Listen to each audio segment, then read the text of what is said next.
Hello, dear viewers. Support me by subscribing to my channel and share my video if you like it. And also, make sure you comment your thoughts.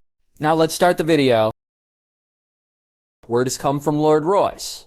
Deepden has surrendered. The Gold Road is now open for the Knights of the Vale. The Knights of the Vale have joined Prince Stannis, and they march on Casterly Rock as we speak, Jon Arryn declared. The relief in the small council chambers was quite palpable. With the forces of the Vale capturing the Gold Road, they could directly reach Casterly Rock. It also meant Stannis' host and the Vale host could merge with the King's host, leaving Lord Tywin in an unenviable position.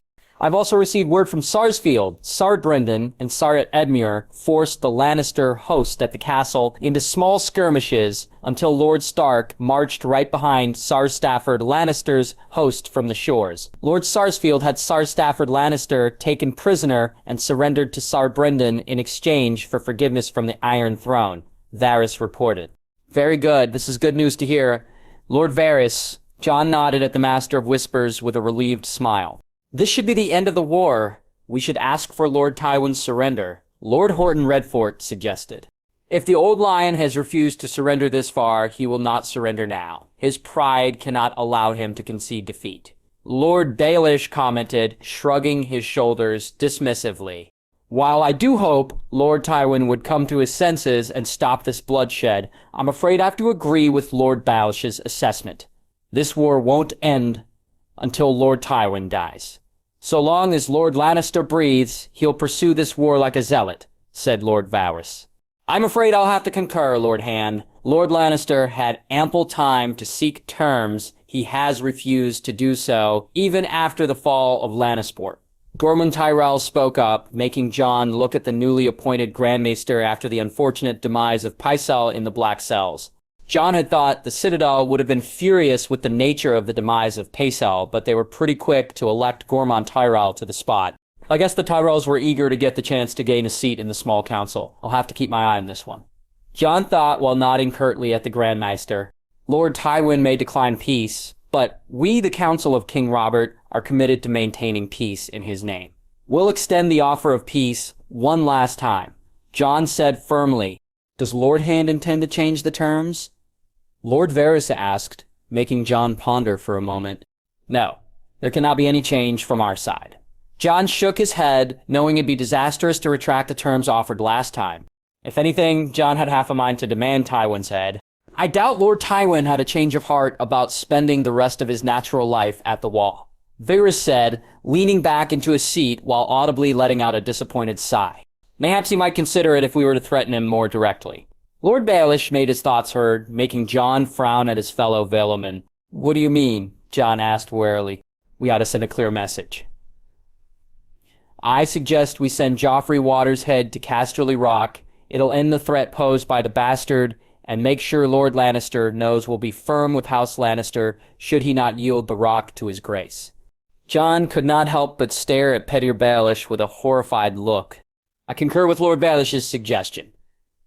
The boy Joffrey is a threat to his grace's reign.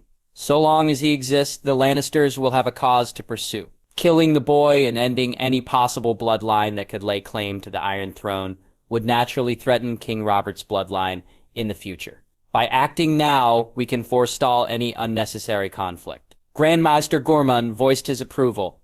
You are talking about having a child executed.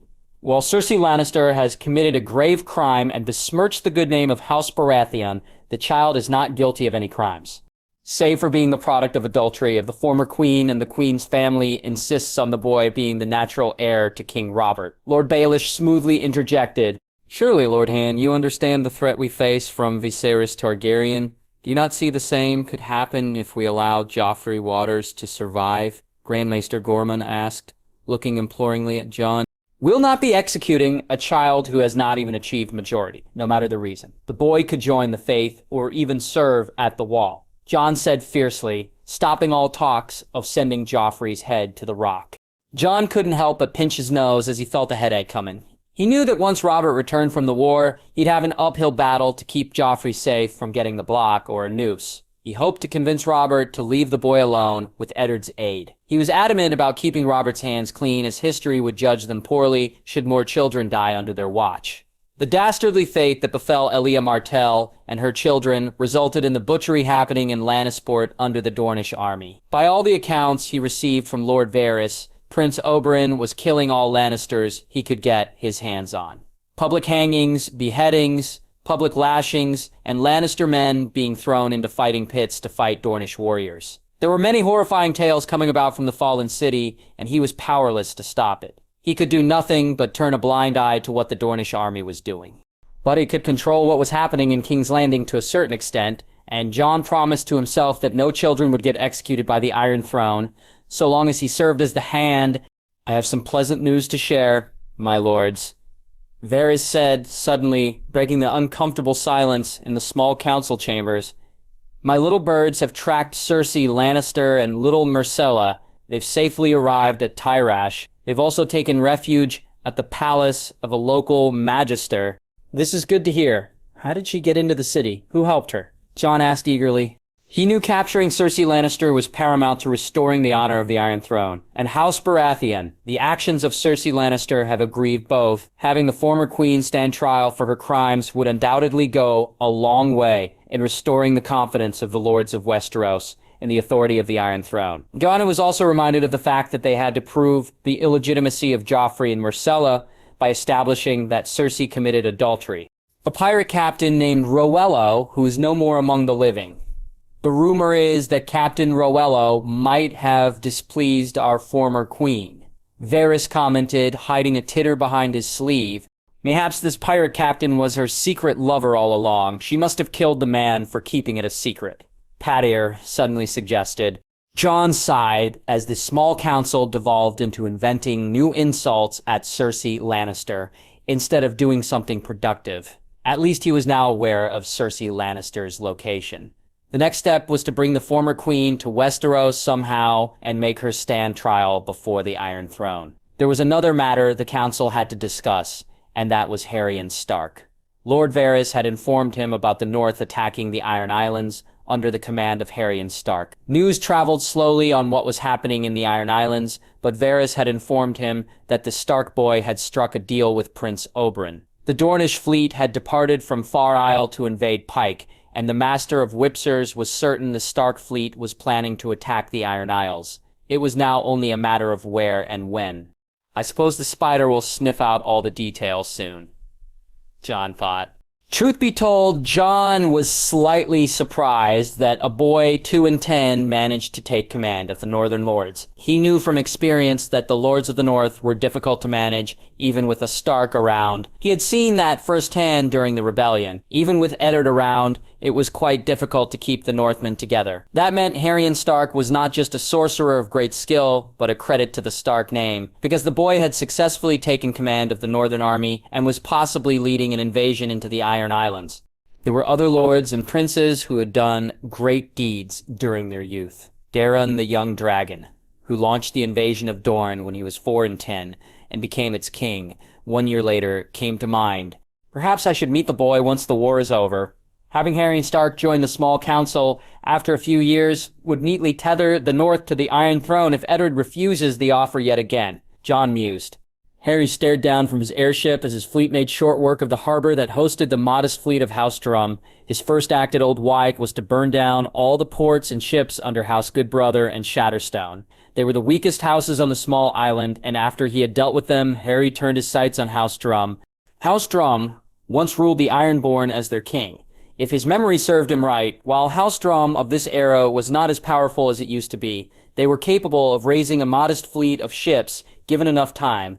Cerberus and Selmy had dealt a heavy blow to their power during their failed rebellion, and he was making sure any progress in raising themselves up since then would end in ashes. Therefore, Harry was content to see the entire harbor burn to ashes. But he was not done. He wanted these Ironborn to feel the actual consequence of messing with him. Just having their ships burned down would not be a proper lesson. There were enough shipbuilders in their islands, and he was sure they could rebuild given enough time. But they won't be building anything if they don't have wood to build their ships, Harry thought. Harry stared coldly at the hills down below, holding trees in abundance. And yet, you're up, he nodded at his Valkyrie guard. Enya knocked a fire arrow on her bow, took aim at the forest, and let it loose. A decent-sized fire started once the arrow struck a tree. The alchemists dropped 2 jars of wildfire near the burning tree to spread the fire along. Harry knew that the wildfire stash on his ships was dwindling fast due to extensive use of the substance on Black Tide. He had the option of unleashing Fiendfire, but he was holding out on that decision because he didn't want to weaken himself in case the drowned god made an early visit. The last thing he wanted was for a god of pirates to catch him off guard when he was wasting his magical power on burning down a forest. While his forest burning campaign consumed many forest areas in fire and covered most parts of Old Wyk in a blanket of smoke, Harry made sure to leave one place intact as it held something personally valuable. He had only read about this in books, but now he saw it with his own eyes. Fascinating. Harry breathed, staring at the remains of a sea dragon on Nagas Hill. It was the first time Harry had seen the remains of a sea dragon. He had not even seen the mythical beat in his home world either, as they were notorious for keeping to themselves in the depths of the seas. He had only read about the sea dragons in books. The Wizarding World's version of sea dragons was painted as majestic, noble, and reclusive. They rarely even came to the sea's surface, much less the land. If someone wanted to see a sea dragon, they'd have to find the deepest oceans and go to the rock bottom to meet them. It was also alleged that a parselmouth could interact with sea dragons, which explains why the Wizarding World called them sea serpents. However, Westerosi description of the mythical creature painted a more aggressive picture. The sea dragons were supposedly a hostile race that hunted the high seas for its prey. It allegedly favored devouring krakens and men. At least, this was the Ironborn version of the creature. The sea dragons were also allegedly capable of spitting out fires that never die. The Ironborn called their flames the living fire. The gist was that the life force of a sea dragon fueled the fire, and it supposedly even lasted after their deaths. Harry reached out with his hand and touched the smooth pearl-white rib bone of the slain sea dragon on Nagas Hill. His mind was immediately assaulted by visions of a beautiful green sea dragon that looked like a giant basilisk with broad, expansive wings. Unlike normal dragons, the sea dragon in his vision lacked any legs or arms. Instead, its whole body looked like a giant snake, except for the head, which had horns and spikes reminiscent of a dragon. Harry stared, mesmerized, as the dragon in his vision jumped out of the sea and beat its wings, releasing gales of wind. The sea trembled under the power of its wings, blowing away tides into fine mist. An unholy magical aura pressed down on Harry's shoulder as he stared into the bright white eyes of the sea dragon. "Take me away, speaker. Take me back home," the great dragon hissed in the tongue of serpents. Harry was quite surprised to realize the ambient magic left in the bones of the sea dragon was expressing its intent even after thousands of years. It's almost like the vision slipped from his mind, and Harry found himself standing inside the giant ribcage of the once mighty dragon. The Resurrection Stone had returned to his hand from the depths of his soul, shining bright blue like a newborn star.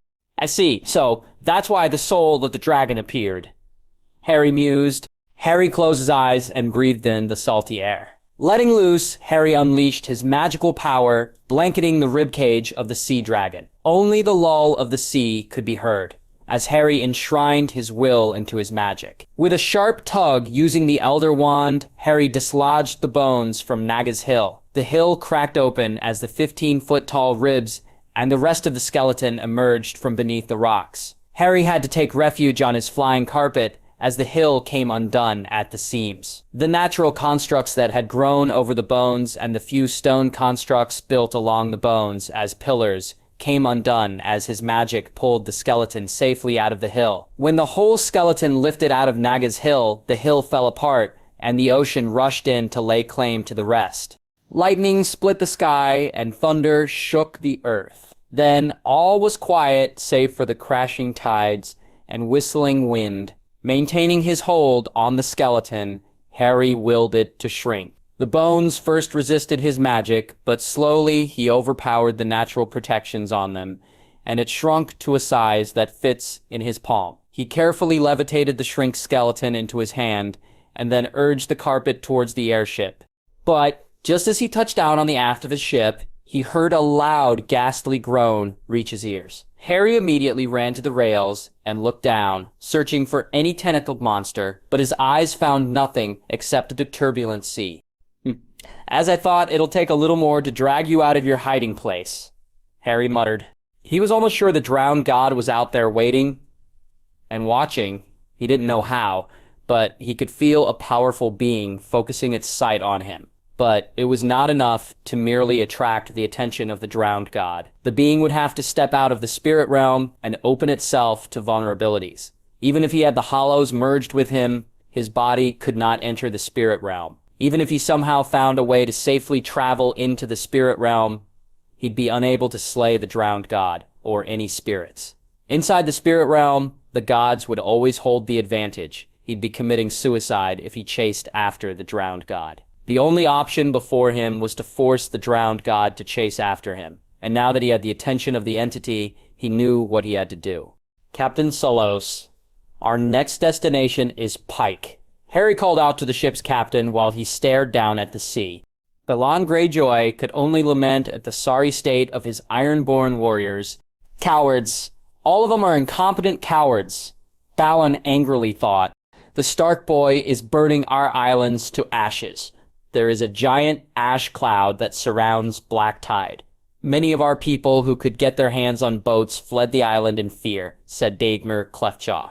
Balon gripped the arms of his throne as he could taste the fear in Dagmar's sound.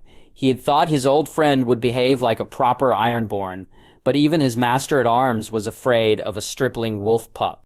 It's said the boy is the storm god in the flesh. Sailors bring word from Lannisport of how the Stark boy summoned lightning from the sky to fell the city walls, said Victarion. Enough! Do you have nothing else to say but sing praises to our enemy, brother? Balon snarled, forcing the assembled lords and captains into silence. You failed to put down a stripling wolf. Victarion, and now you come into my halls and sing praises for a Greenlander who has barely weaned off his mother's teats. Balon shouted, glaring down at his brother who had brought shame to the Greyjoy name. He could see now that he was wrong to exile Euron from the Iron Islands. Euron would have never failed him in such a shameless manner. I was going to leave you alone out of consideration for Theon, but that insult sealed your fate. Balon reared back in surprise as a boy with gray eyes appeared right in the middle of his hall, as if a shimmering veil had fallen away. What is this? Kill this. Langlock. Balon suddenly found his tongue sticking to the roof of his mouth, leaving him mute. He felt the control of his body slip away as he found himself floating in the air. His eyes widened as he realized it was not just him that was floating, but the sea stone chair as well. Your sea stone chair is made of a rare black stone imbued with a divine power. It represents the hold of your drowned god on this island. The dragons and the stags never dared to challenge your god, but I do. Defeating your pirates will not change anything. But killing your god will put an end to the long, bloody history of the Ironborn. Balon tried to scream, but only muffled voices came from his mouth. He looked at the lords and the many captains assembled in his hall, but they were all standing frozen, unable to move an inch. He soon found himself moving across his hall and floating away into a flying fist hovering above his castle. He tried to look around to see how he was moving, but all he could see was the sea and the sky, with his head locked in place by some vile sorcery. His arms and legs found themselves bound by ropes, and he was quickly dragged out of the sea stone chair by a pair of men. You sent your men to my home to rape, or even pay the iron price, right? Now I will teach you a lesson you'll never forget, said Harry, before turning the Elder Wand on the sea stone chair. Bombarda. The moment the spell connected with a throne made of black marble stone, it blew apart, leaving nothing but dust and small shards of the black stone. Harry gave it a moment and smiled when he heard the grisly moan again. He could listen to the sea rage, and soon he felt a powerful presence becoming known to his senses. Now it begins, Harry said excitedly, raising his wand and erecting a barrier just when a giant tentacle tried to swipe at his ship. The tentacle was repelled by the barrier, and Harry immediately followed it up by using a dark-cutting curse that cleaved through the thick tentacle in one go. The cry he heard from down below was full of pain and anger. Captain, take our ship further up and get ready. It's time to kill a god, said Harry, turning away from the gaping Balon Greyjoy to the giant kraken that had shown up near Pyke. The sea turned dark, with turbulent waters crashing into the shores of Pyke. with thunderous crash. It was as if the sea showed its fury by thawing at the beachhead, sweeping vast tracts of land into its domain. Giant whirlpools formed around the island of Pyke, dragging the long ships and boats moored along the shores deep into the sea. Dark clouds blotted out the sun, while strong gales of wind howled, singing their fury to anyone with ears. The world shook as the drowned god manifested in a physical form in the seas, in the form of a giant red kraken. Its tentacles stretched out for miles without end, churning the ocean with their immense power and reach. All the creatures in the sea fled as the monstrous form of the drowned god manifested in its most potent state after thousands of years. The supposed creator of the seas and the father of the Ironborn was now physically present in the seas, and he was not happy. Harry stared at the monstrous form of the drowned god from the safety of his airship. He had cut down the tentacle that tried to swipe at the airship, leaving the drowned god unhappy. "That is one big, ugly, monstrous creature," Harry muttered, observing the snarling head of the kraken glaring at him from the sea. He could make out several giant white pearls along the sides of its enormous head. At first, Harry thought they were horns, but on closer inspection, he found the kraken was using those giant pearls as studs on its body. Harry raised an eyebrow when the drowned god opened its mouth wide and let out a challenging roar. Flicking the Elder Wand, Harry conjured a shield covering the immediate space before him. Sharp, pointy water bullets smashed harmlessly against his shield, turning it into a fine mist. A lot of other water bullets struck the hull of his airship, but the ship remained strong despite the assault. Harry was wholly unbothered by any elemental attacks against his airship. The entire hull was made of ironwood, and the individual planks were further reinforced with protective runes Harry and his Valkyrie guards painstakingly carved. Since the drowned god was so eager to attack, Harry thought it was time the creature understood there are immense disadvantages in fighting against an airborne enemy. "Let's see how you handle this," Harry muttered, leaning over the railing of his ship and jabbing the Elder Wand downwards. Full minute. A purple bolt of lightning shot out of the tip of his wand and struck the drowned god head-on. This time, the roars coming from the beast were thanks to pain. Arcs of lightning rained down on the self-proclaimed god of seas, some striking the drowned god directly, while the others hit the seawater. Little bolts of lightning could be seen arcing through seawater to strike at the tentacles of the drowned god, electrocuting it such that smoke could be seen coming from the creature's mouth. Harry didn't let up on the attack, despite seeing the drowned god suffer under the effects of his lightning spell. However, Harry saw the tentacles slowly begin to withdraw beneath the sea, and after a while, the gigantic head of the kraken also followed suit in a bid to escape from the spell. Seeing the withdrawal was largely successful, Harry let up on the attack, stopping lightning from hitting the sea surface. For a moment, everything was silent, making the ship's inhabitants slowly approach the railings on the side. "Did it die?" Kyla asked, tentatively. "A god does not die that easily." "It's still there," said Harry, not taking his eyes away from the sea, even for a moment. Not a moment later, they saw the drowned god emerge farther away in the sea. "Man, the scorpions," Harry shouted. The giant tentacles of the drowned god spread out across the sea, wrapping around two ironborn longships adrift in the turbulent seas. Harry trained his eyes on the ships as the drowned god began exerting the grip of its tentacles on the longships. Planks of wood snapped and splintered one by one as the tentacles began crushing the ships. He could hear the terrifying screams of men coming from the longship as the drowned god began to raise one of the ships with its massive tentacles.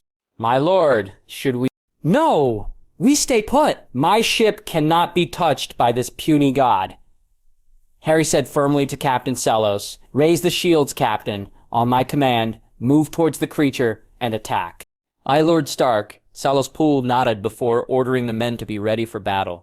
As Captain Sellos took command of the ship from the captain's cabin, Harry could see a shimmering blue shield bubble forming around the airship. Just as the shield was fully developed, the drowned god threw one of the longships in its grip straight at the airship. Harry could see the men and women on board his ship become even more terrified as the ironborn longship sailed through the air like a giant spear. "Do not fret, my fellow Northmen. No people, kingdom, empire, or even the gods themselves can ever again challenge the might of the North," Harry's voice carried to every corner of the airship and even the coastal parts of Pyke by projecting his voice. Harry tied his arms behind his back and stared coldly at the approaching longship with confidence that put most people in his ship at ease. His faith in the ship's ability to withstand the attack was proven true when the longship carrying ironborn pirates on board smashed into the shield of the airship with a thunderous crash. The blue shield shimmered into existence and began turning most parts of the longship into dust, while the shield repelled the rest without much effort. Half the longship was burned away in a bright flash of fire, while the shield's repelling power smacked away the other half. The remains of the longship showered into the sea, leaving planks of wood to float on the turbulent waters of the sea near Pyke. Harry suspected there were no survivors left. Even if there were survivors from the crash, they would definitely not survive the crushing tides that were slamming down on the sea. Harry signaled for the attack, and Cella's Pool moved the ship towards the drowned god, with all the scorpion bolts pointed straight at the creature.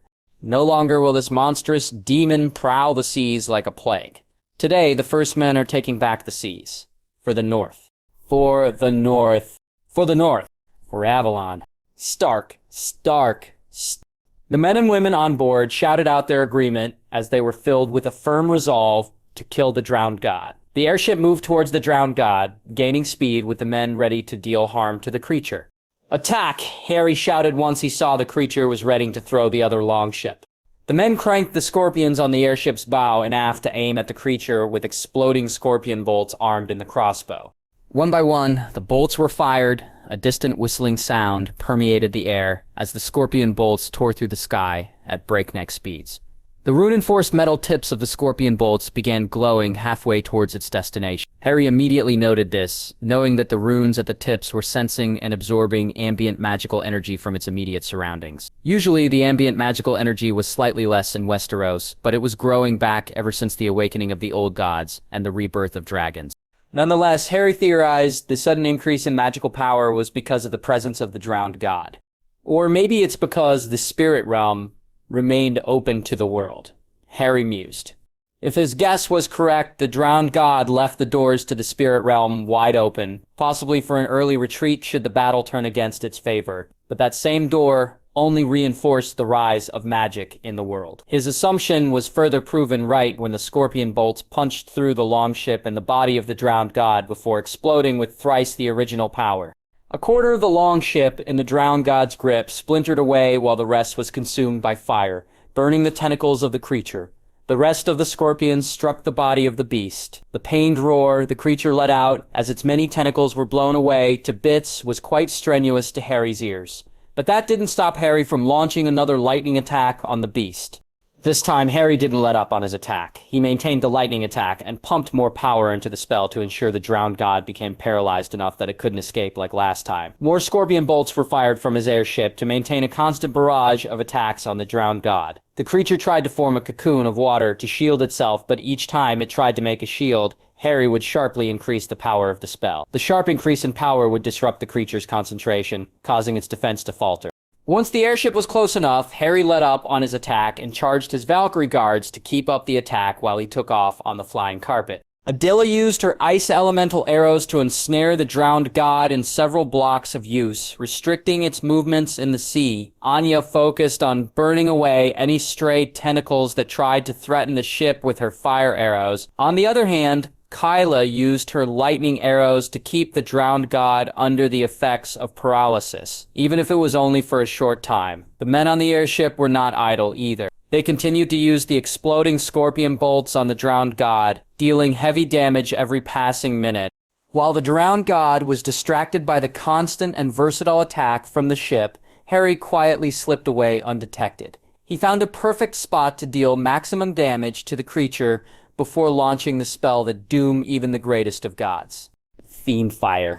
The angry red flames spat out of the tip of the Elder Wand and were quick to take the shape of a large snake. The fiery snake quickly ensnared the drowned god, and the creature let out an unholy scream as the hungry flames of Fiend Fire burned through its body without any inhibition. The Fiend Fire spell became more potent as it consumed the drowned god's magical power and flesh while deep-fried the huge kraken. As a last-ditched effort, the drowned god desperately tried to exert its full might on the Fiendfire spell and subvert its control from Harry. Or maybe the drowned god was unaware of how the spell works and was merely trying to do something to escape the flames of hell. Unfortunately for the drowned god, trying to subvert the Fiendfire spell with its will was all Harry needed to destroy the self-proclaimed god quickly. Harry shifted the Fiendfire spell on a dime into something else this world had never seen. Protego Diabolica. The vengeful, hungry, red flames of the Fiendfire curse rapidly changed into black flames that took the shapes of several avian creatures that latched onto the drowned god. If the Fiendfire curse was devouring the magic and flesh of the drowned god, the Protego Diabolica spell functioned on rejecting the creature's entire existence from reality itself. The drowned god howled in pain and despair as its body and soul were being eaten away by a spell that could not be subverted by a foreign entity that easily. Sure, the spell could be contained, but unlike Fiendfire, this spell was not really producing fire. The black fire-like substance produced by the spell was a unique energy with corrosive power enough to rewrite reality itself. If used correctly, it was one of the spells that left no residue for even the best magical censors in his old world. For this reason, the spell had been deemed dark and banished to the dark, dusty, old pure blood libraries in the wizarding world. He had chanced upon the spell only because he was reviewing some of the old records pertaining to Dumbledore during his time in the Ministry. The Department of Masteries was far more involved in keeping tabs on Dumbledore's activities because of his close friendship with Grindelwald. This particular spell was a gem that Gellert Grindelwald supposedly used to kill a lot of Aurors, and the Ministry-backed hit wizards. What interested Harry the most was that Protego Diabolica was the only spell that not only affected physical objects, but also dealt damage to the spirit and magical energy.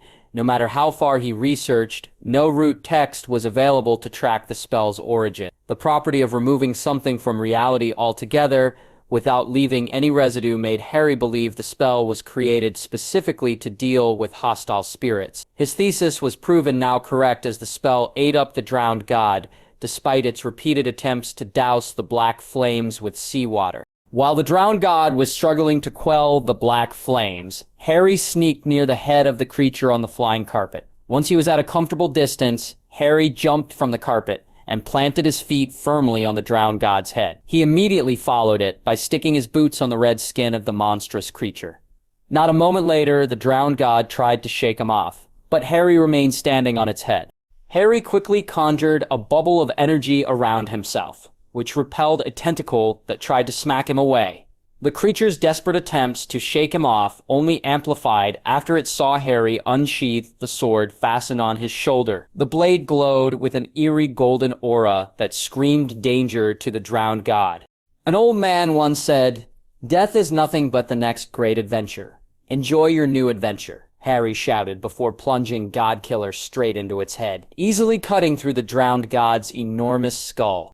The flailing tentacles of the giant kraken froze immediately. A surge of energy passed through the drowned god's body before it began to flicker away. Harry immediately jumped onto the flying carpet while the drowned god's body turned into motes of golden light, swiftly absorbed into Godkiller. The black flames consumed the rest of the body until nothing was left, leaving the black spells to disappear on their own. The dark clouds gathered in the sky dissipated, leaving the sky bright blue and the sun to shine down bright. The sea suddenly became a standstill without even a single tide reaching the shores of Pyke. Harry quietly guided the carpet towards the bow of his airship, where he easily disembarked before the surprised faces of the assembled crew. By that time, Godkiller finished absorbing the leftover energy from the drowned god, and the blade was suddenly engulfed by bright golden flames. But most importantly, Harry stared at the bound form of Balin Greyjoy, who was now looking like he might faint any moment. What are you?" Balin muttered fearfully. "I'm Death, the destroyer of worlds," Harry said to the terrified Lord of Pyke.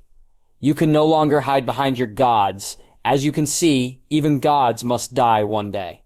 The rest of the evening went off relatively quietly. The crew in the airship had only pretended to take him seriously when he had informed them of going against the drowned god. But now, Undeniable proof was before their eyes. Not only did they take part in the killing of a god, but they also managed to defeat the Iron Islands the following week. The sudden appearance and the subsequent death of the drowned god had put a cloud of fear, disbelief, and despair over the Iron Islands. Word spread like wildfire about what transpired at Pyke, forcing most of the Ironborn to surrender without putting up any resistance. The good part was that the Dornish fleet had been entirely unnecessary to subjugate the Iron Islands. Nonetheless, Harry had to allow the Dornish army to occupy Pyke and Great Wyk. Harry had to expand upon his plans by including a northern occupation of Orcamont to ensure no mass hysteria could devolve into internal fighting. The Iron Islands were primarily composed of two groups of people. There was the Ironborn and their thrall populace. Harry had received some reports of a rise in crime against the thralls by the Ironborn following the fall of Pyke and the rumors of his victory over the drowned god. Of course, most Ironborn considered it propaganda, but many were convinced about the veracity of the rumors from Pyke. There were several eyewitness statements that led credence to the events of Pyke, although the story was blown way out of proportion. Some of the stories depicted Harry as a devouring giant who came down from the sky and swallowed the drowned god whole. At the same time, other stories depicted him as the storm god in the flesh, who had come down from the sky to take revenge on the drowned god. Whatever the case, the Ironborn idiots were angry that they lost and their god was now dead, according to the rumors. Infighting was the next natural course of action, as they were quite powerless to act against the North. Harry had to call in more men from the North and Dorne to prevent this from escalating and to ensure the Iron Islands were subjugated totally. Despite that, Harry had to leave Saltcliffe and the Lonely Light Islands alone, without a single soldier stepping foot on their islands. But Harry insisted on House Saltcliffe and Sunderly of Saltcliffe Island and House Farwind of the Lonely Light to be present on Pyke for the official surrender of the Iron Islands to House Stark. He had all the lords and captains of the Iron Islands assembled at Blackmont, where he had raised 3 large weirwood trees that stretched out into the sky some 300 feet high. The 5-pointed star glowed eerily with a green aura as the drowned priests were hung upside down from the branches with their throats slit. Blood dripped down from the bodies, but not a drop could be seen on the ground as the weirwood trees absorbed the blood like in the old tales. "Kneel," Harry ordered, looking at the assembled lords of the Iron Islands and their many captains. There were some disgruntled looks thrown his way, but they complied without raising any vocal protests, as they could see the body of Aeron Greyjoy hanging behind him with blood dripping from his slit throat. "Balon Greyjoy, you started this stupid war when you sent your longships to attack my castle. Usually, anyone who dares to point a sword in my direction with hostile intent gets death's cold embrace." Harry took a deep breath, briefly closing his eyes as he saw the image of Theon Greyjoy in his mind. "However, I'll spare your life out of concern for Theon Greyjoy, your son. Theon remains a ward of Winterfell, and that's the only reason I leave your head on your shoulders. But you'll not escape punishment for your crimes." Harry continued more firmly as he glared at the Lord of Pyke.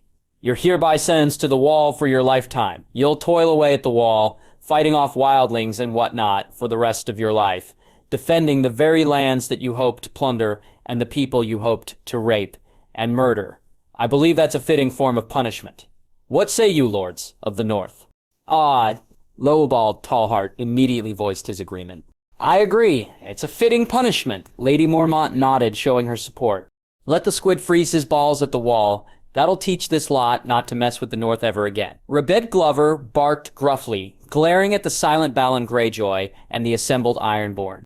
Comments of various sizes and tones were heard from the lords of the North, and Harry discerned the lords of the North were content with his decision. He had already explained to them that he wouldn't be making any unilateral decision and was keeping that promise. He knew he was conferred with the title of Stark of Winterfell, which meant that he was the acting Lord of Winterfell. Nonetheless, Harry didn't want the Lords of the North to feel left out. Besides, he was not arrogant enough to dismiss the opinions of his fellow lords after they had followed him to battle without complaint. Trust had to go both ways, and he had come to trust his fellow Northerners after fighting side by side in this war. But this war won't reach its logical conclusion without some rewards. "Leobald Tallheart, come forward," said Harry. Though initially surprised, the brown-haired man came forward without hesitation and took a knee. "My lord, you are hereby declared the Lord of Blacktide. I shall raise a castle for you on the island, a port to house a sizable fleet, and a temple for the old gods. It'll be your sacred duty to assimilate the island into the north as an expanded territory and to keep the seas free from filthy pirates. You'll also be the guardian knight of the new temple. I construct on the island, Harry declared, unsheathing Godkiller and tapping both shoulders of Leobald Tallheart with the flat of his blade. You knelt as a second son of House Tallheart with no lands to your name. Now rise as a Templar Knight, Lord of Blacktide. It's a great honor, my lord. I'll toil day and night to uphold your command, the newly sanctioned Lord of Blacktide said with bowed head. Godkiller glowed in Harry's hand with a golden aura before dimming down, binding the vow with magic to Harry's surprise. I expect nothing less from a dutiful man like you, my lord. Harry graciously nodded at the man before turning his eyes on the Ironborn, many of whom were ready to throw a fit hearing his proclamation. Lord Harlaw, your services have pleased me. I'll have a temple of the old gods built at Harlaw to save your people from the clutches of the vile demon you worshipped previously. After the work is done, I'll name you its protector and knighted as a Templar. Harry smoothly talked over any protests from the Ironborn. This new declaration was met by the Ironborn with betrayal in their eyes as they glared at Lord Harlaw, which was precisely what he was hoping for. He wanted Lord Harlaw to understand there was no other way forward but to tie his house's future with that of the North. When the time came, Harry wanted Lord Harlaw to advocate for his island to join the expanded territory of the North. Harry had no illusion that Lord Harlaw would flip overnight with a single act, but he was sure he could lead the man towards that decision in time. After all, he was hardly done with some of his tricks. Before Harry could say anything else, Kyla came forward with a parchment. He knew his Valkyrie guards would never interrupt a meeting like this if it weren't urgent. The broken seal on the parchment could be seen, and it was from Avalon. Harry signaled for Kyla to come forward, taking the offered parchment from her hand before quickly reading its contents. Harry's eyes widened as he read the contents of the parchment, written by Marwyn. My lord, is everything all right? Ribette Glover asked in concern. King Robert I of his name is dead, Harry said numbly, frowning at the parchment, not knowing what he should feel at the moment. He passed the parchment to Ribette Glover while contemplating what sort of changes this incident would make for the war and post-war Westeros. Harry understood the Iron Throne would pass to Stannis Baratheon with no legitimate heir carrying King Robert's blood. He didn't know whether that was a good thing or a bad thing for the North and Westeros as a whole. Despite the many faults of Robert Baratheon, the man was easy to work with, and it helped King Robert was a dear friend of his father. He supposed Stannis might be more receptive to his cause than Robert, but he knew the second Baratheon brother was no easily tamed stag. One thing was certain, Southern politics just got flipped upside down with Robert Baratheon's passing. Rindil Tarly was in his element, staring down from the high ground as armies clashed in an epic battle. He was offered the distinct honor of leading the army after the royal army suffered too many casualties while taking Craighall. The after-war reports changed King Robert's mind about leading the army by himself, and he left the overall command of the army to Rindil. For that reason, Rindil respected the king. King Robert was a drunkard and a whoremonger, but the man was fair and knew his limits. There was no doubt King Robert remained a puissant warrior of great skill. There was hardly any warrior in Westeros capable of defeating the demon of the Trident in a straight fight sans Lord Eddard Stark, who defeated Sir Arthur Dayne in single combat. A great warrior need not necessarily become a great commander of the armies. In the case of King Robert, this was truer than anything else. King Robert's martial prowess was exemplary, but the king was better suited to be a warrior than a battlefield commander. This was why Randall was given the overall command of the army, and he promptly chose Lord Patrice Oakheart to be his second in command. There were a lot of unsatisfied grumblings over his position and his choice for second in command. Mostly it was from Mace Tyrell, who to this day continued to boast of his victory at Ashford in the rebellion. Randall didn't bother to point out that Mace Tyrell arrived at Ashford long after Robert Baratheon's forces retreated after suffering defeat. But King Robert took great pleasure in reminding the Lord of Highgarden of this fact whenever the Fat Flower often thought to boast of his victory at Ashford. Randall was rather amused at the fact that the big mouth and false boasting of Mace Tyrell and the lickspittles of Highgarden's court likely played a role in his elevated post, but Randall was not one to waste such an opportunity. He made the most of it by using the information the Westerlings gave him about the plans of Tywin Lannister. He had swept away all the pockets of the Lannister army while marching straight for Lannisport. Not only did he provide King Robert with the chance to smash a few heads, but he also ensured it was done in a way that kept the king safe from harm's way. The hired catspaws, bandits, and Lannister knights, beguiled by the offer of gold and lordship from Lord Tywin, were captured or killed. Most of the killing was done by King Robert, similar to the killing he was watching unfold outside the walls of Lannisport. Lord Patrice, you're in charge of the vanguard. I believe His Grace has had enough fun for today, said Randiel before looking at his second-in-command. Good hunting. Randiel nodded firmly at Lord Oakheart. He stared ahead into the battlefield as Lord Patrice Oakheart marched the van into the fray, smashing through the meager Lannister force gathered outside the city walls. Lord Tywin must be getting desperate if he is sending the useless and decrepit men of the Rock to fight his wars. Randiel thought, watching the ease with which Lord Oakheart cut a bloody swathe through the right flank of the Lannister army. The city of Lannisport remained closed off, with the many banners of Dorne decorating its many towers and walls. It was no secret what the Dornish were doing inside the city. They were hunting down anyone with any relation to House Lannister, and made a sport of sorts to hunt them down. Some of the ravens from Lord Paxter Redwine spoke of Prince Oberyn killing off anyone with blonde hair. While he felt Lord Redwine was exaggerating a little bit, he wouldn't put it past the Dornish idiots to do something so barbaric. House Martell had a genuine grievance against House Lannister, and they had waited more than a decade to bring those responsible to justice. Unfortunately, Dorne Martell was not at the helm of the Dornish army. Even the Dornish fleet was comprised of sellsells from the Summer Isles and Lys, despite what the despicable Dornishmen say about their grand fleet. Looks like the battle is almost over, Randiel muttered to himself before giving orders for the rest of the men to follow him. Randiel had the men take a tally of the men they lost and treat the wounded in their camp. He also sent emissaries to Lannisport to treat with the Dornish and see whether they were in a position to support their campaign against the Lannisters of Casterly Rock. He also sent forward scouts as quickly as possible to ensure there were no more obstacles on their way to the Rock. Despite moving closer to victory, Randiel wouldn't underestimate the tenacity of Lord Tywin. The Lord of Casterly Rock was not someone to be underestimated. The old lion had been waging war against everyone without a Lannister name from the ripe age of 1 and 10. It took Randiel a few days to resupply the army and ensure the men were ready to march. In between this time, he learned the Dornish army had split in two as a portion of their fleet, and men had sailed to the Iron Islands to support the North's invasion of the Iron Islands. Prince Oberyn hardly divulged any details of what was happening, and Randiel didn't care much so long as the Martells fielded their army to support the siege of the Rock. He was quite content to leave the Ironborn to their fate in their dreary islands. In fact, he was hoping the Northerners and Dornishmen would wipe out those filthy pirates masquerading as lords of the Seven Kingdoms. Clearly the way of mercy has not worked well for Balon Greyjoy. Perhaps the Stark boy could teach old Greyjoy a lesson he'll never forget, Randiel mused idly. By all accounts, Harrion Stark was doing an excellent job crushing the Ironborn rebellion single-handedly. The tales coming from the city harbor spoke of great battles, wild tales of magic, and sound defeat of the Ironborn. Randiel cared not for the fanciful stories spread by the small folk and contented himself with the word that the Ironborn were being smacked around by a child of admittedly great skill.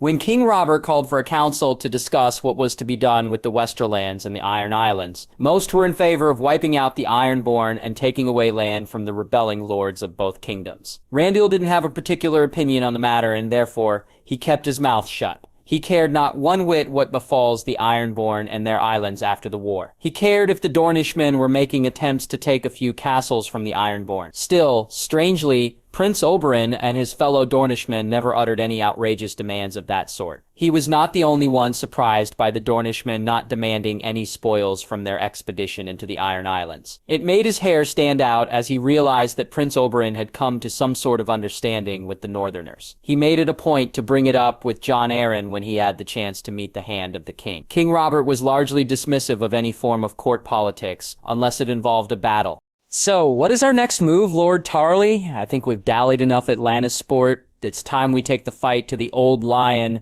who is hiding under a rock, said King Robert. The courtiers laughed at the king's jape at the expense of Lord Tywin. Randiel merely let out a slight grin as a courtesy to the king's jest. Scouts we had sent returned with good news. Your Grace. Your Grace. Our way ahead is safe.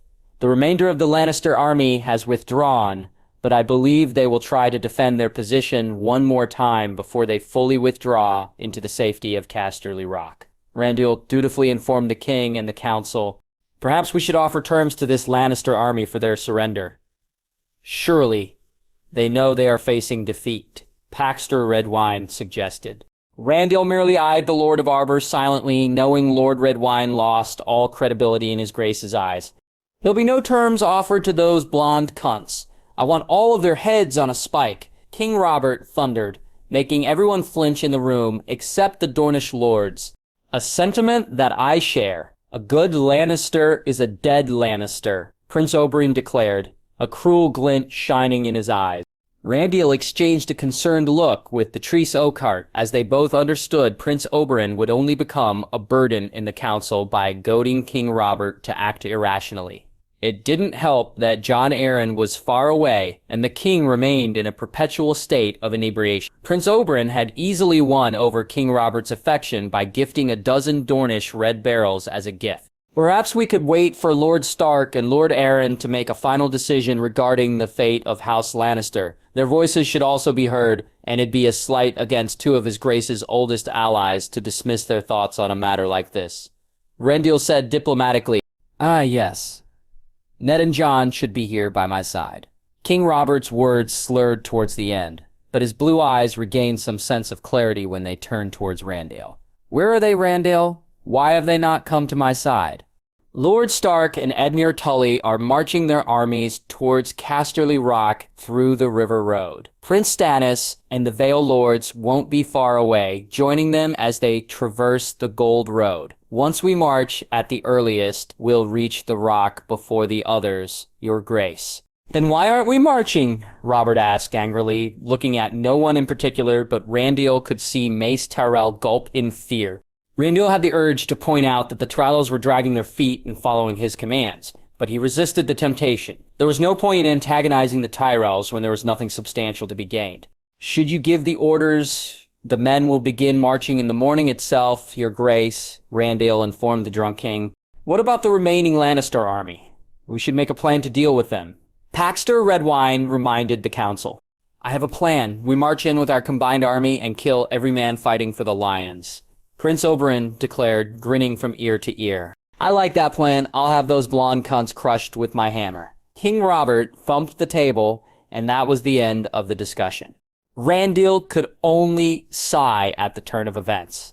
He had hoped to carefully broach the subject with King Robert after the man regained a semblance of normalcy, but Lord Redwine destroyed that possibility. He supposed he'd have to improvise on the field on his personal risk. The last thing he wanted was for something to happen to King Robert on his watch. Already, the king was actively engaged in the war effort against the advice of several maesters.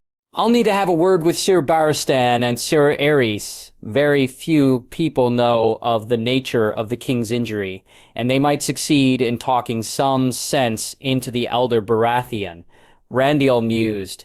Robert knew he was not supposed to engage in battles until his wound healed, but he cared not one whit about his life. He cared not for the throne or the wars, in all honesty. He had pretty much died so long ago when he lost everything he fought for with Lyanna's death. Only his will to keep the Targaryens out of the Red Keep kept him going all these years. Otherwise, he'd have run off to Essos long ago on a ship and become a mercenary. He was a terrible king, and he knew he was not suited for the throne or even a castle.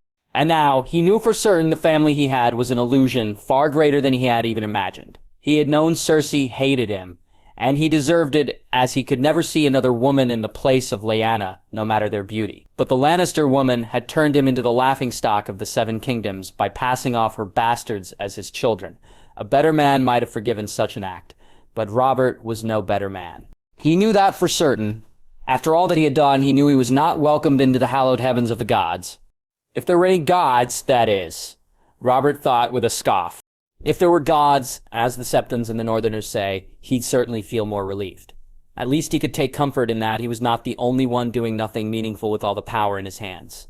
Pain flared up from his belly as he adjusted himself on the saddle. It took some effort not to give anything away, as he was surrounded by his Kingsguard knights and an assortment of the finest knights from the Reach, the Crownlands, and the Stormlands. He had stopped taking the milk of the poppy after he realized the pain was not going away. He sort of learned to live with the pain, and Robert could feel it was only getting worse as days went by. Lord Tarly had done exemplary work in gathering some of the best warriors and having them flank him the whole time. Robert could not help but chuckle ruefully. The Lord of Hornhill was under the impression all threats to his person could be dealt with by using some of the finest knights of the realm. Unfortunately, the greatest threat to Robert Baratheon comes from Robert Baratheon. Robert thought amusedly, gritting his teeth as another sharp jab of pain flared up from his abdomen.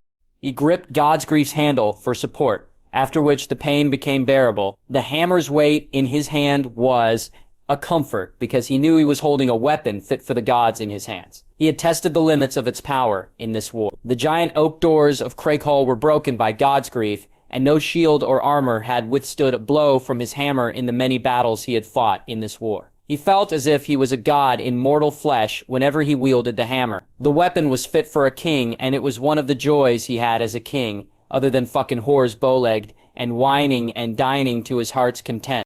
Robert heaved Godsgrief and placed it against his shoulder while grinning at the battle raging ahead from a safe vantage point. The Dornish spears, led by Prince Oberyn, had bravely smashed into the Lannister lines. Assisted by brave Reachmen, he could see several lion banners disengaged from the fighting and killing happening on the field of battle.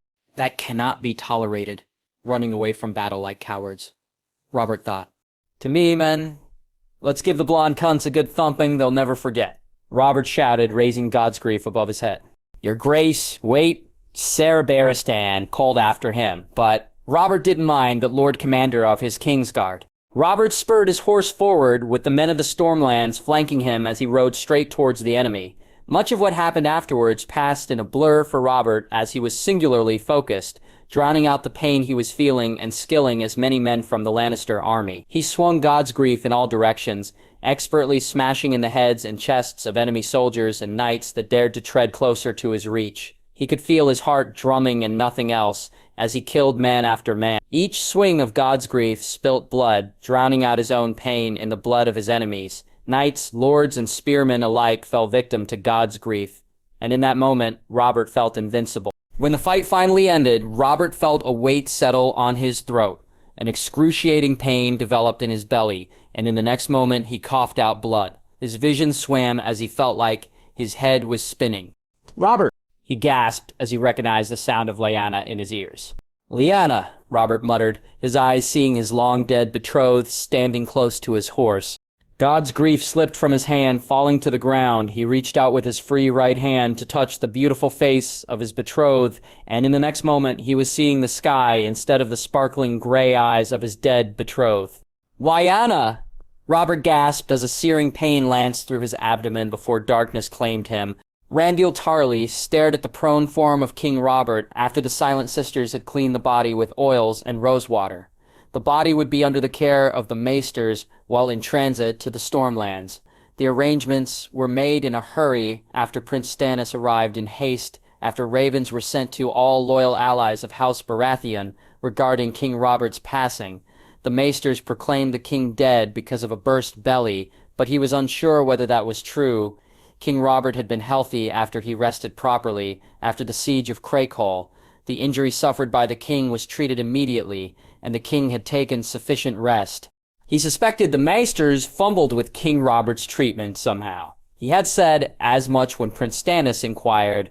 As a result, the Prince of Dragonstone had ordered the imprisonment of all maesters involved in treating King Robert after the siege of Craighall. More could only be known after the maesters from the Citadel could properly decipher whether there was any foul play. The use of poison was also not ruled out at this point. However, the most crucial problem lay in the succession, as they were in the midst of a war, and King Robert had no direct heirs of his body. The natural succession would see Stannis Baratheon crowned king, but there was palpable tension among the lords, as this would be the first time the Baratheon dynasty faced a succession crisis.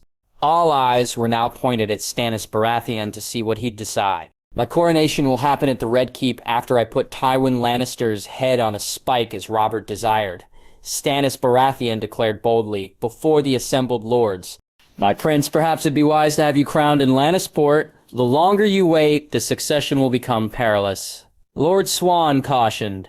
I have made my decision. I'll have the Pledge of Allegiance from the Lords of the Stormlands, the Crownlands, the Reach and the Vale on the morrow. I'll have the fealty sworn from the Northerners and the Riverlands at Casterly Rock. Eddard let out a sigh of relief as the towering stone hill upon which Casterly Rock was made came into view. It was a massive hill spanning 2 leagues from east to west, with a massive ring fort surrounding its peak, along with a wide assortment of walls, watchtowers, and gates, making the seat of House Lannister impenetrable. But he knew the task of taking the rock would be a bloody affair, and perhaps even an impossible one. He had seen Casterly Rock from afar in the past, and he knew it was a castle that even Aegon the Conqueror would have struggled to take, despite having dragons. He could not see any normal means to take the castle other than by starving the garrison holed inside.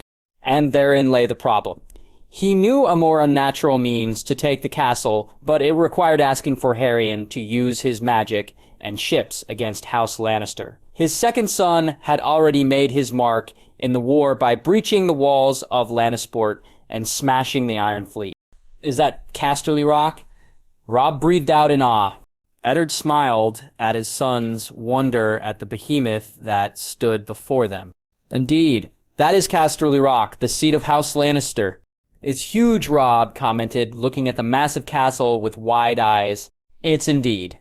Even the wall pales in comparison to its height. The Lannisters of old dug tunnels inside and built dungeons, grand halls, courtyards, stables, armories, and other quarters inside the hill. The only structure that stands outside is the watchtower that stands at its peak. Then where's its entrance, father? Robb asked curiously, holding onto his horse as they trotted towards the seat of House Lannister through the river road at a sedate pace. Its entrance is on the south side where a natural cavern stands, some 200 feet high, accessible by a stone staircase. There is another entrance on the west side where galleys can access the cavern so long as the sea gates are open. So, it'll not be easy to breach the castle, Robb said, after thinking over the description given by his father. No, it won't be easy. Eddard sighed, looking at the colossal stone hill that functioned as the seat of House Lannister. Eddard would not have contemplated asking for Harrion's aid in a battle in any other situation, but this time he made an exception. Several factors influenced his decision, and chief among them was the untimely passing of his childhood friend and king. Robert's abrupt passing had shaken him more than he let others see. Robert had been his foster brother. In time, he had considered the elder Baratheon a blood brother. Robert had also seen him that way, despite the thaw in their friendship after the rebellion. They had even rekindled their friendship over their shared grief over the loss of Lyanna. Robert had even restored some goodwill among the lords of the North by returning the gift. But all of that was now lost with Robert's untimely demise. The Ravens claimed Robert's death happened because of a burst belly, but he didn't know what to believe as rumors were abundant, claiming otherwise. Most rumors blamed a cat's paw sent by Tywin Lannister, while others reasoned it was an injury Robert suffered during the siege of Craighall. In the end, the Theo hardly matters. Robert was dead with a weapon in hand on the battlefield. Eddard supposed his friend would have been happy to have died a warrior's death on the battlefield, even though the cause of death remained vague. But the most damaging effect of Robert's death was the increasing disgruntlement among the lords of the North. Even the northern lords who supported him the last time, when some pitched in for independence, have now switched sides. House Manderly had been one of his strongest supporters in keeping the others in line. But this time, things were a bit different. Eddard was sure ending the war quickly, and marching home was paramount to keeping the peace among the northern lords. This was the third year-long war he had led the northerners in the south, and he understood the weariness. Even if he was a Stark, there were limits to what he could demand from his lords. He could not guarantee whether his lords would behave should the war drag on for weeks and months as they starve out the Lannisters. It could end up creating a rift among the many lords of the north, and they could decide to make their grievances known to the rest of Westeros. To forestall this from happening, Eddard saw no solution other than a quick end to the siege of the Rock, enabling him to march the Northern Army back home before something untoward happened. "Stop! We'll set camp here," Eddard said loud enough for his men and the Lords of the North to hear. "But we are too far away from the castle, my lord," said Lord Major Cerwyn. "All the better," said Eddard, keeping a weary eye on the ring forts and watchtowers adorning the colossal hill. "We don't know the range of their siege engines, scorpions, and bows until we know for sure we'll not be taking any needless risk." "Shall I send the scouts, Lord Stark?" Galbart Glover asked. Eddard nodded at the Lord of Deepwood Mott before turning his sights on the hill. He hoped Tywin Lannister became reasonable and surrendered the Rock without a siege. But Eddard knew it was too much to hope an arrogant man like Lord Tywin would become reasonable overnight after plunging the Seven Kingdoms into a needless war. "Lord Glover," Eddard called before Galbart Glover could leave. "Yes, my lord." "Order the scouts to look out for Prince Stannis' army. They should be nearby." "Of course, my lord." But the scouts found no sign of Prince Stannis' army. However, they found a camp of bandits, and Eddard caught them after a brief battle. He later learned that the bandits were deserters from the Lannister army. From the bandits, they learned Prince Stannis' army, and the Knights of the Vale moved out of the Gold Road and joined the royal host camped south of Casterly Rock. Once he knew their location, he sent messengers to the prince's camp. The night passed without much happening, but when the daylight came, Eddard was greeted by the messengers he sent holding an invite from Prince Stannis. "He's inviting you to his camp?" Sir Brendan asked, frowning at the parchment that bears the royal seal. "He's inviting House Stark, House Tully, and a few chosen lords from the Riverlands and the North. I believe he means to receive oaths of fealty before the siege begins," said Eddard. "Are you going?" Sir Brendan asked, with a raised eyebrow. "Prince Stannis is the rightful heir of Robert. Of course, I'll swear my oath should he demand it." "But I can see the hesitation on your face, Lord Stark," Sir Brendan pointed out. "I wish the war was over before any oaths were exchanged." "I see.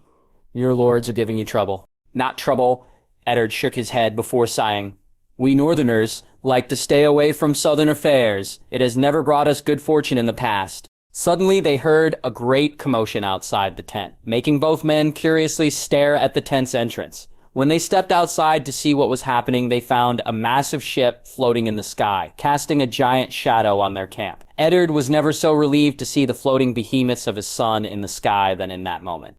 Harry had found it odd when he received an urgent communication from Marwyn with a message from his father. The contents of the message further confused him as his father was asking for his aid to breach Casterly Rock. He had been utterly surprised to see his father ask for assistance in a battle and blatantly ask him to use magic, but that surprise was short-lived after Harry interacted with a few Lords of the North. Even reading their surface thoughts was enough to let him know the Lords of the North were contemplating breaking away from the Iron Throne. Harry was not so surprised by the notion of independence, but by the thoughts swirling inside the minds of many lords who thought they could claim independence right now. Harry could only scoff when he saw such idiotic ideas in the minds of his fellow lords. The North was nowhere near ready to claim independence. The North's trade with Essos was minuscule compared to their trade with the rest of the Seven Kingdoms. Even now, most trade with Essos was happening using Braavosi ships. As the North lacked ships and connections to the rest of the Essosi market, they were only building up merchant relations with the rest of the Essosi cities, and a rebellion when their economy was on the precipice of growing would rock the boat too much. A growing economy needed stability more than anything else. That was one of the reasons why he was expanding the North's territory into the Iron Islands. However, that doesn't mean he was not sympathetic to the cause of Northern independence. The North going independent was as inevitable as the rest of the Seven Kingdoms going their own way. Harry was certain the Seven Kingdoms would not hold together for long. He gave it at most a decade before the internal politicking and rivalry tore apart the kingdoms.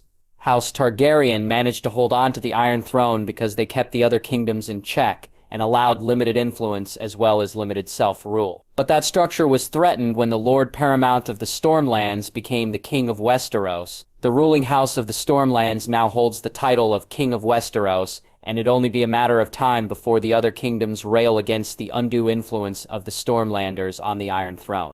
In Harry's mind, the best time for the North to go independent was when the rest of the Seven Kingdoms were fighting each other, not when most of the kingdoms were supporting a single king. Right now, Stannis Baratheon was the ticket for the North's independence more than Robert Baratheon. All they had to do was wait for the tensions to rise in the South. When it became public that Stannis had abandoned the faith of the Seven, it snowballed from that issue into many more. After all, he had seen quite a goldmine of plans brewing inside Prince Oberyn's mind. Plans that Harry saw as an opportunity to unravel the Seven Kingdoms at the seams.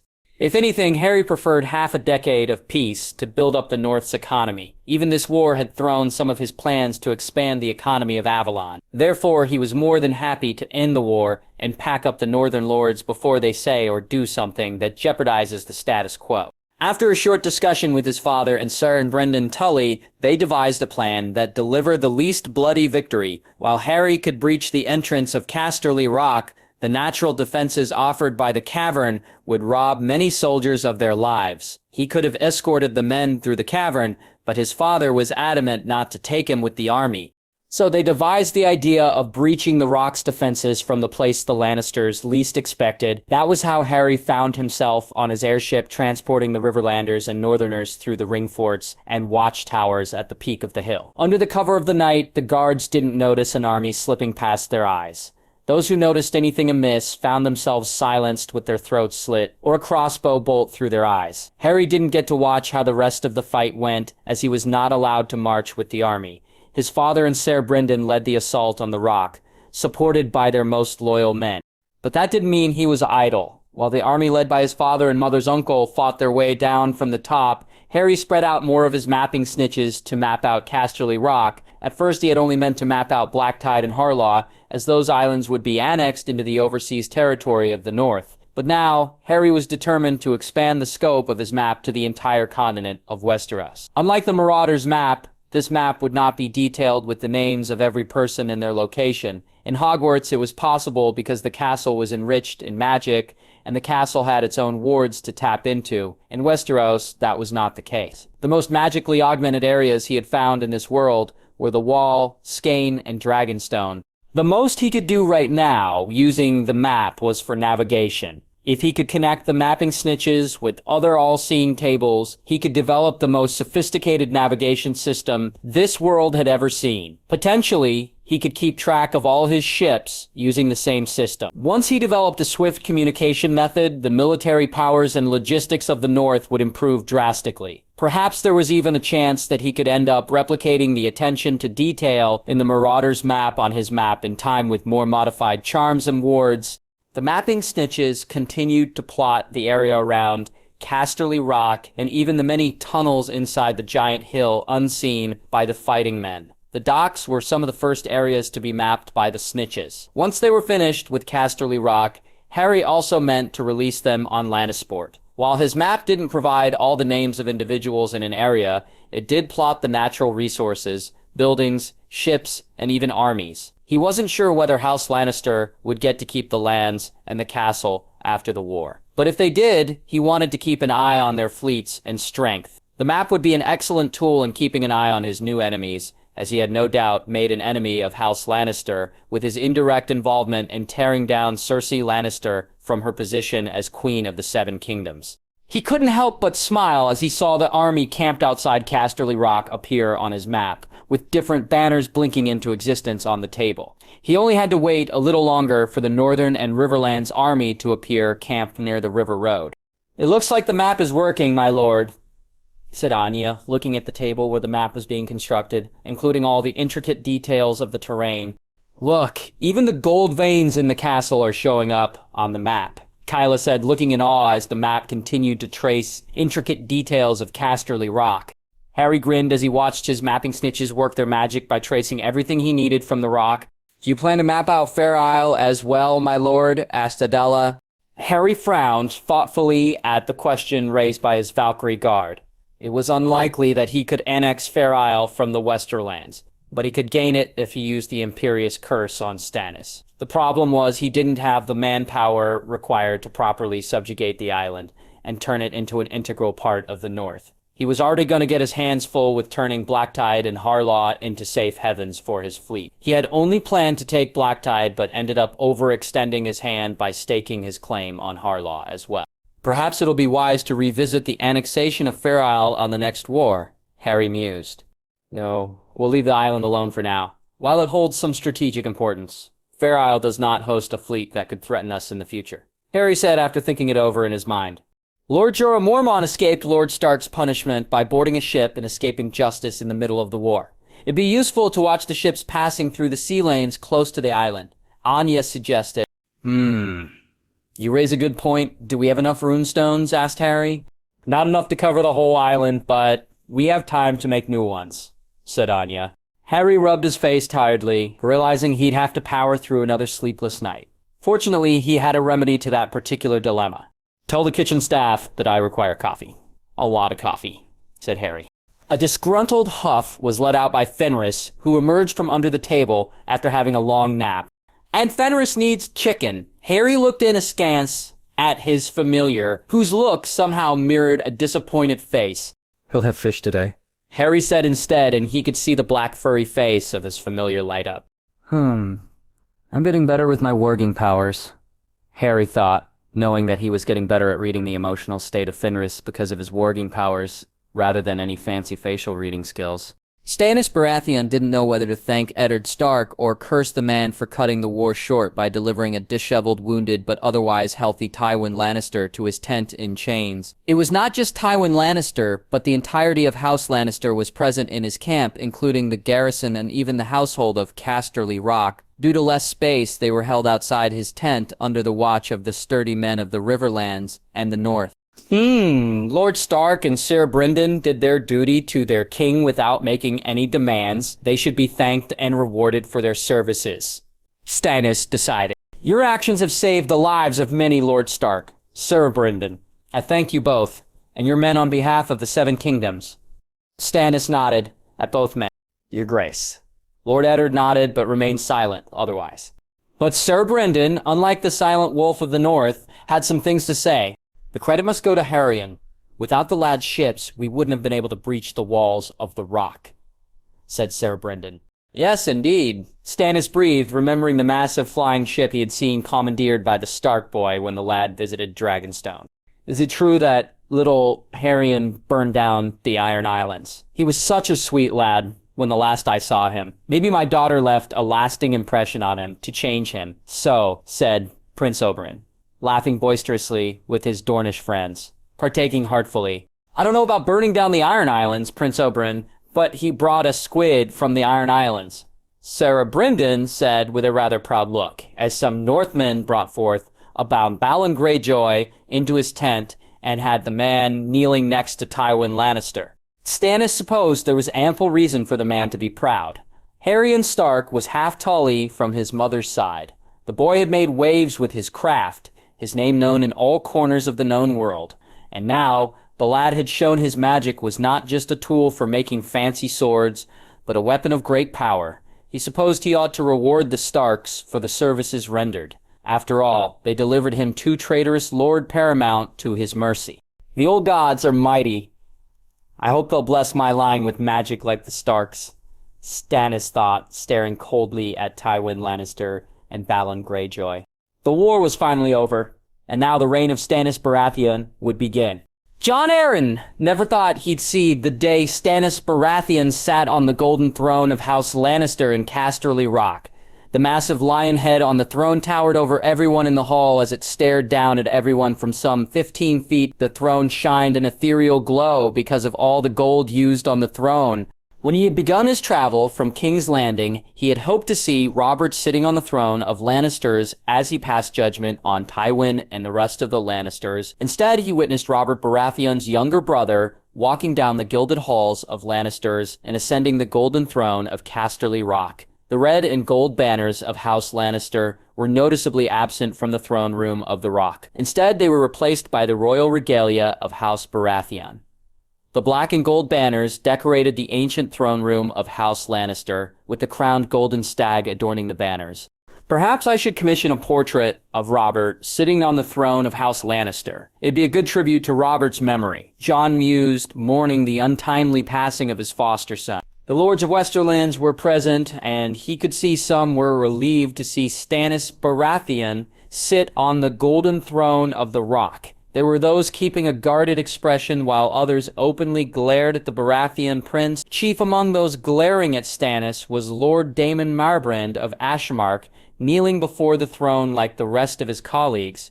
It was quite understandable for Lord Marbrand to hold a grudge against Stannis. After all, Stannis had the man's heir hanged for raiding the Reach. While this act gained an eternal enemy in Lord Daemon, the Lords of the Reach were quite impressed with the decisive action taken by Stannis. It also had the added benefit of keeping the Westerland nobility in line, as they knew what would happen if they stepped one toe out of line. "Bring forth the prisoners," Jon ordered once the Kingsguard knights settled on all corners close to the throne in a protective barrier. Baratheon men dressed in fine chainmail escorted Tywin Lannister and Balon Greyjoy into the throne room. Despite being cuffed with chains, Tywin Lannister maintained his head high and without a hint of nervousness in his eyes. But Jon saw the man's green eyes being trained on the side where the Northerners stood. He felt the old lion was trying to intimidate young Haryon Stark, and his wife's nephew braved the stare of Lord Lannister with a raised eyebrow. Jon couldn't help but smile at how the young lad handled the situation. Of course, he shouldn't have been surprised that the people were calling the lad the Bane of Krakens. There was even a tale spreading amongst the men that Haryon Stark battled a kraken while he assaulted the Iron Islands. Jon couldn't help but shake his head at the lengths to which people make up stories. Truth be told, that wouldn't be the strangest thing happening if the rumors were true. After all, he had seen trees coming alive and sucking the lifeblood out of the septons at Dragonstone with his own eyes. In his mind, nothing could triumph over that incident. He kept his musing aside as Tywin Lannister and Balon Greyjoy were forced to their knees before Stannis Baratheon. "Lord Tywin Lannister, Lord Balon Greyjoy, the Iron Throne finds you guilty of treason. Not only have you rebelled yourself, but you have forced your fellow lords and knights of the Westerlands and the Iron Islands to rebel against the Iron Throne. If you two have anything to say, now will be the time," said Stannis, staring dispassionately at the two bound men on their knees.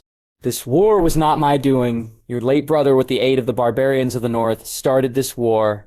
My daughter and grandchildren were unjustly accused of cuckolding Robert Baratheon and illegitimacy based on the witchcraft of this demon child." Tywin snarled, staring coldly at the Stark family. There was a massive uproar from the Northern Lords as they called for the head of Tywin Lannister to be taken immediately for the insult. "Your Grace, may I speak?" Haryon Stark's voice cut through all the muttering and demands being made in court by the Northerners to take the head of Tywin Lannister for the insult thrown their way. Jon knew letting the young lad speak would be a bad idea. He could see Tywin's intentions were to goad a reaction out of the Starks to stoke hatred and divisions in court. But before he could warn Stannis, the Prince of Dragonstone gave his leave for young Haryon's voice to be heard in the court. "If I'm a demon child, as you accuse me, Lord Tywin, I find you to be a man with no sense at all. No man with common sense would insult an all-powerful evil demon to its face. This lack of sense from you is frankly disappointing. Just like your performance in this war against the brave men of the Reach, the Vale, the Riverlands, the Crownlands, the Stormlands, Dorne, and the North," said Haryon Stark, and the men in the court roared out their approval. Jon's reservations about Haryon Stark speaking before the court flew away. In that instant, as he saw the Lords of the Seven Kingdoms puffed up in pride after they were reminded of besting the unbeatable Tywin Lannister in the field. So the lad knows to handle a crowd well. Impressive, Jon noted, feeling quite impressed. He couldn't help but glance at Ned with a touch of pride a father would feel for his son. "You've raised your children well, Ned. Rickard would be proud," Jon thought, remembering his old friend. "You called my people the people of the North, barbarians. Maybe we are." Haryon started slowly as the court quieted down. "But we Northerners are not barbarous enough to kill babies sleeping soundly in a crib." Haryon Stark's voice thundered across the throne room. "We are not barbarous enough to send men to stab a little defenseless girl to stab 100 times to death. We are not barbarous enough to send men to rape and kill an unarmed woman of noble birth in her husband's home. We are not barbarous enough to invade a nearby kingdom for no reason, burn their fields, hunt the men and children for sport, and rape their women. If you want to see a barbarian Lord Tywin, I suggest you look into a mirror. You'll find all the barbarians in the world would pale compared to the face in the mirror. The silence that followed in the wake of the fiery speech made by Harry Stark was broken by Lord Umber. And that's the Black Wolf for you, southern cunt. Lord Umber crowed, glowering at Lord Tywin with a raised fist. Following that, the court descended into clamors for Tywin's immediate execution. Jon had to admit that he was probably seeing a rare event in the making. It was perhaps the first time in centuries that most lords of Westeros called for taking the head of one of the lords paramount. Strangely enough, the Dornish lords were behaving with restraint compared to the other kingdoms. Jon couldn't help but wonder why this was so. If anyone should be happy with the court's popular decisions, it should be the Dornish. And yet, Prince Oberyn and his cohorts were restrained in their engagement within the court. Enough, Stannis Baratheon thundered, quieting down the court. The court has heard Lord Tywin Lannister. Now we'll hear Lord Balon Greyjoy. I make no excuses for what I did. I'm an Ironborn, and we follow the old ways, but I'm not ready to depart this world, meekly bowing my head at the block. If I'm to die, I'll die with a sword in hand. Therefore, I shall take the black, said Balon Greyjoy. Jon was sure he was not the only one. Surprised by the declaration by the Lord of Pyke. Balon Greyjoy asking to atone his sins by joining the Night's Watch was not something he foresaw. In fact, he was counting on Tywin to go that route and create problems for the North. Instead, the stubborn Lord of Pyke asked to become a Black Brother at the Wall. For a moment, Jon looked between Lord Lannister and Lord Greyjoy, finding it weird that both men were behaving so oddly before he chalked it up to the effects of war. Very well. Since both lords have spoken, the Iron Throne's judgment is clear. Tywin Lannister is hereby sentenced to death by beheading.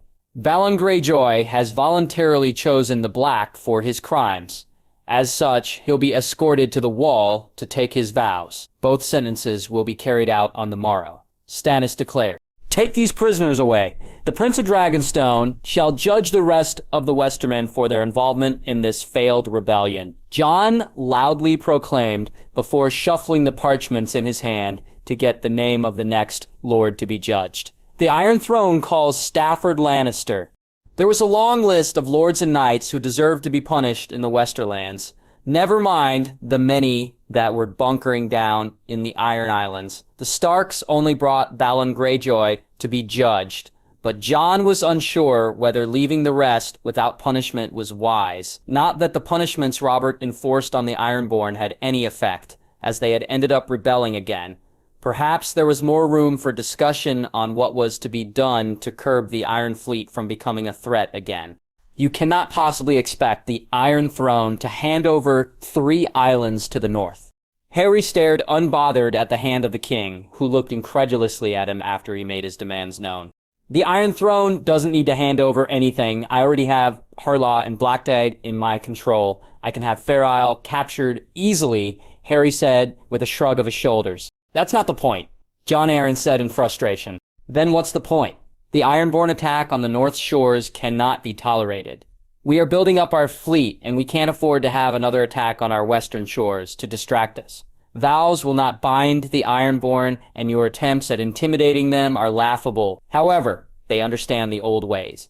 I'm using their own laws against them. I've won the islands in war, and I'm keeping them, said Harry. But you're not just asking for Baltide and Harlaw. You're also asking for Fair Isle. 'Cause I have concerns about House Lannister. You've yet to decide their fate. Isn't that so?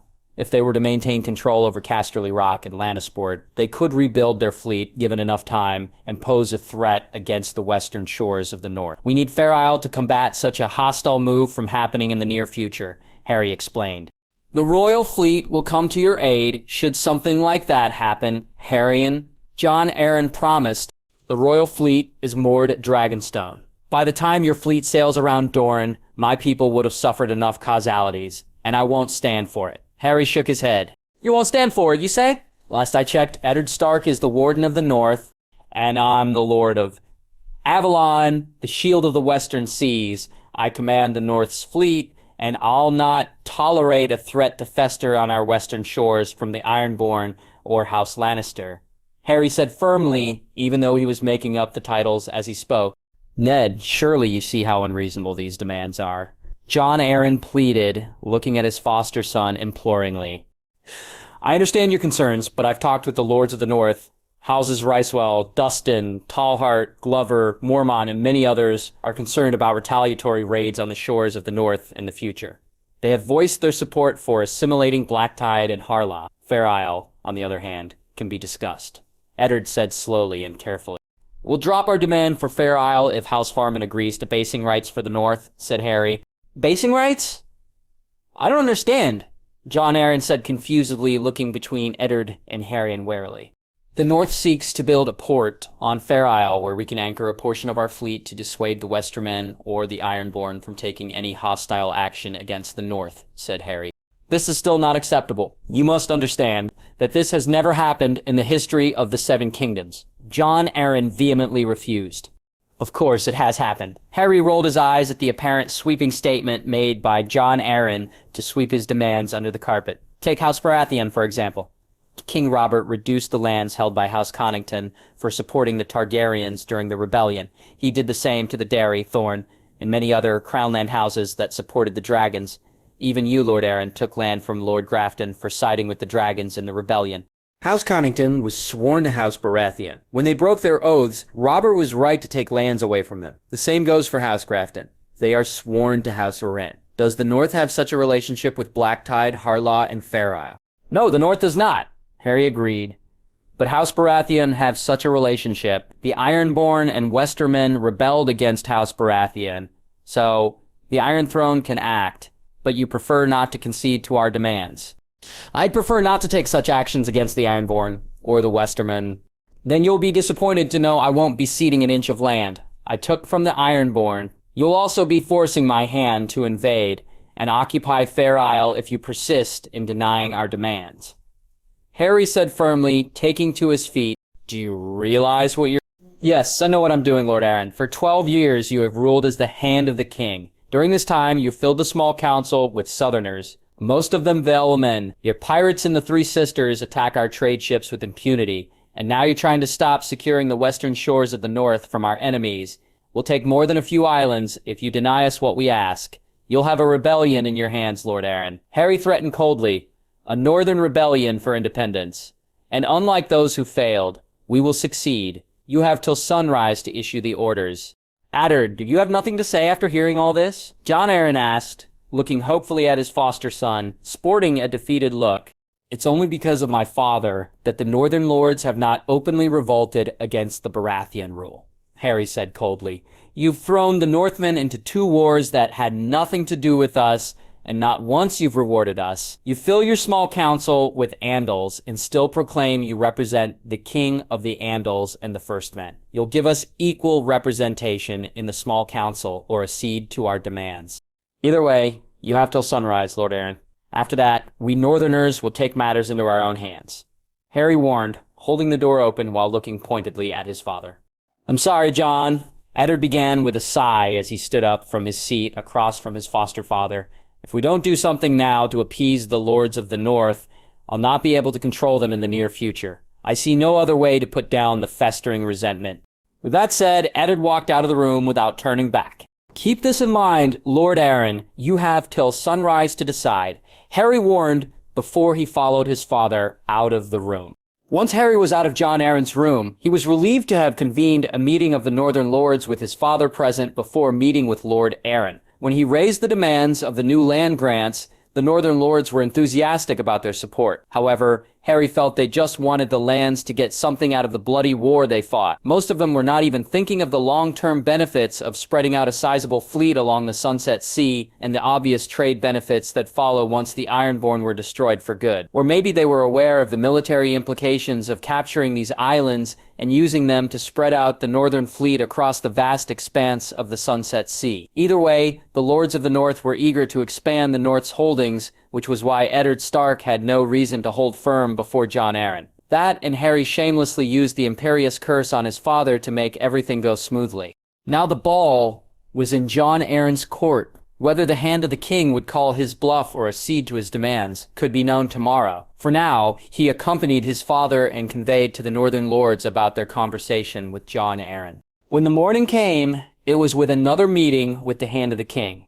They remained firm on their demands, and Jon Arryn had no other option but to take the North's demands seriously enough. Together, they met with Stannis Baratheon to finalize the deal. While the Prince of Dragonstone was reluctant to hand over the islands for perpetuity, they were convincing enough for the need to keep the Ironborn and Lannisters in check in the Sunset Sea. Here, Harry shamelessly used Prince Stannis' dislike for the Red Wine fleet and the Reach in general to establish they were not dependable to keep the peace in the Sunset Sea. He successfully argued that an expanded northern fleet could keep the Ironborn and the Westermen from rebelling against the Iron Throne and force the Ironborn to change their reaving ways. After much debate, the North was given leave to assimilate Baltitide and Harlow into the mainland. In return, Harry had to drop the demand for Fair Isle, but he managed to negotiate basing rights on Fair Isle and Lannisport for 50 years. Confining the basing rights to 5 decades was Prince Stannis' suggestion, and Harry managed to sneak in a concession by extending the basing rights to Lannisport. However, an unforeseen consequence of this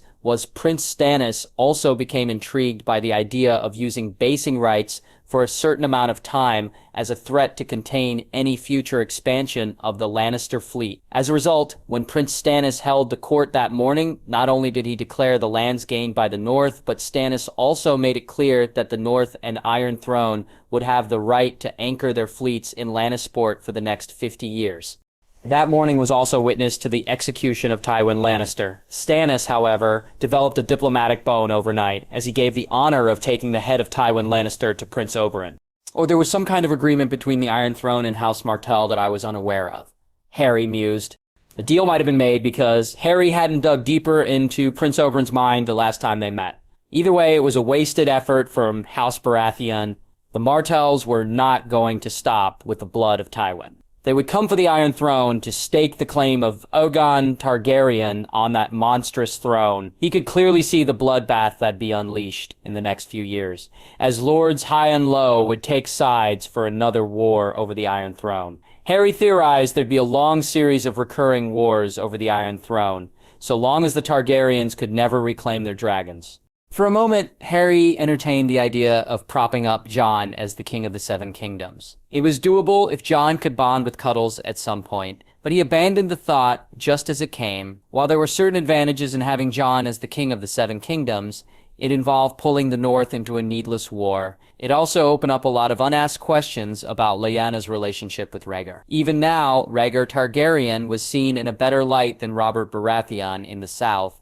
Despite the Silver Prince becoming the catalyst to the rebellion, he was sure the Andals would find some way to pin all the blame on his late aunt, and that was not something he thought House Stark wanted. He supposed he wanted some dignity to remain for the dead aunt he never met.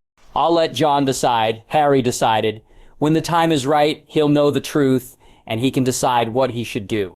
In the meantime, there was the wedding of his uncle, Edmure, to look forward to before he traveled back home. On that merry thought, Harry watched Prince Oberyn unsheath a sword and savored the moment as he placed its sharp edge against Tywin Lannister's neck. The old Lion of the Rock did not look like an all-powerful Lord Paramount, as the man was bent over with his head resting on a piece of wooden block. For Elia Martell, Rhaenys and a gang, Prince Oberyn shouted before swinging the sword. The blonde head of Tywin Lannister, the Lord Paramount of the Westerlands, rolled on the ground, separated from the rest of his body. Before the assembled crowd, Prince Oberyn picked up the severed head of Tywin Lannister by the hair and showed it off to everyone like a trophy. Even though Prince Oberyn was the owner of a fractious personality, Harry had to admit the man had style and guts. Therefore, he had no qualms about what he would do to turn the plan the Martells were cooking up on its head. Westerosi weddings were far more eventful than wizarding weddings. Harry found that out in the most painful way. His legs were sore from all the dancing he had to endure as part of the wedding of his uncle Edmure. He chanced to look at the fight that was developing inside a hall of Golden Tooth, where a few Freys and Mallisters were engaged in a scuffle of sorts. The Vances and Pipers were also butting in, and soon it snowballed into a full-born fight. Again. Oh, look, that guy got punched in his nose. Robb said giddily. When Harry looked at the guy Rob was pointing to, he had to hold back his laughter at seeing the odd angle at which the guy's nose was in. That seems to be an improvement more than anything else on that face, Garland commented with a snort. Harry had to agree with that assessment.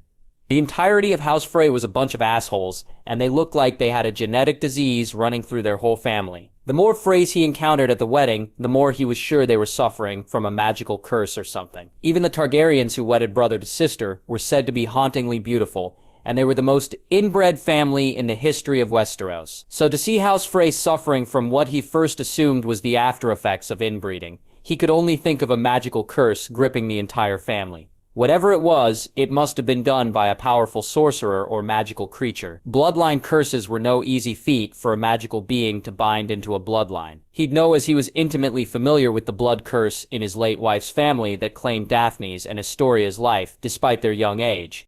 "So what will you do now that you've been knighted?" Harry asked, looking at the second son of Mace Tyrell. "Frankly, I don't know. I never expected to be knighted so early," said Garland, looking thoughtful for a moment. "There'll be a tourney at King's Landing after the crowning of Prince Stannis. Maybe you should enlist." Rob suggested, "Maybe I will, but I need a squire if I'm to participate in a tourney. Are either of you interested?" Garland asked, hopefully. "A squire?" Rob asked with a frown. Harry exchanged a look with Rob. While they considered Garland a good friend, they knew his loyalties were to Highgarden. Taking a Stark as squire by Garland for a tourney in King's Landing would send a political message. With Stannis Baratheon as king, any friend of House Tyrell would find themselves in disfavor in the court. At least, that was the fear, as everyone in Westeros knew of the bad blood between Stannis and Mace Tyrell. There were even rumors that Stannis might give the wardenship of the South to House Florent. Thankfully, Rob understood the meaning of his look without uttering a single word out loud. "I don't think I'd be pursuing knighthood," Rob said. "The same." Harry followed shortly, weighing in on Rob's side. "But why?" Garland asked confusedly. "Well, our father is not one, and he is a renowned warrior with great skill with a sword. So it's not as if I've to become a knight to become a good warrior," Rob rightly pointed out.